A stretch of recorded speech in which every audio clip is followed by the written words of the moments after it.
AVID Investors for being here and for asking your engaging questions, to Brian Stender, the Canyon County Assessor, and Dan Curtis, Ada County Appraiser. Some of the things I've been hearing in your presentation, but I'd love to turn it over to you in a second to give your major highlight, but is gone are the days where assessed values were completely lagging behind in terms of the actual value. These guys are getting really close. It's their job to have your assessed value be very close to what your actual value is. Aiming for 100% in Canyon, or as Dan and Ada puts it, plus or minus 10%.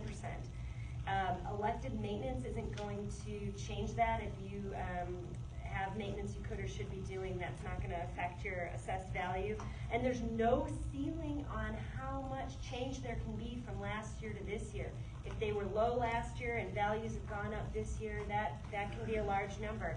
And this is all kind of gearing you up for large numbers, because we're looking at around 18% as the median residential increase that they're seeing in Ada, and that number is very similar in Canyon with 15 and 17% in Nampa and Caldwell respectively. And then that number starts with a 2, 20 and 22 when you're looking at residential income in Ada and Canyon. Dan, what's the one thing that you want to tell people to remember when it comes to this? I would just to reiterate that we're both attempting to reach 100% full market value each calendar year. That plus or minus 10% range is, I guess, addresses the evaluation model based on mass appraisal techniques that we use to arrive at opinion of values. It's not an exactitude. It's not 100% specific to a particular property. It's evaluation based on typical market transactions for characteristics that are reflective of your particular property. And a justification for appealing. If you're not within 10%, then that's when you would appeal. But if you are, your grounds for appeal don't exist. Brian? Okay, so eyes are up in Canyon County, obviously, like you stated. If you feel your property is overassessed, please contact your appraiser early. Get good comparable sales on single-family residential homes. If you're going to appeal a multi-family residential, gather market rents, market vacancy, market expenses, and then a market capitalization rate. And hopefully my staff has a handle on that as well, and you can have a good rational discussion about where the value should be based upon those principles.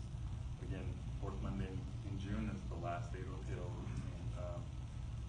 there's a quicker turnaround with the appraisers the earlier you call. Closer to that appeal date, they get backed up. So if you have a question, please call. Calls are easy to handle. It's better to have more information than less. And I also really appreciated everything you said about how it fits into the overall pictures of our bottom line, which is what are our taxes going to be.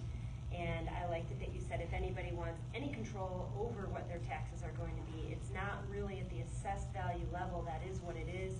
If it's wrong, you appeal. But where that control comes in as a community member is in those budget hearings. And those are welcome, open meetings.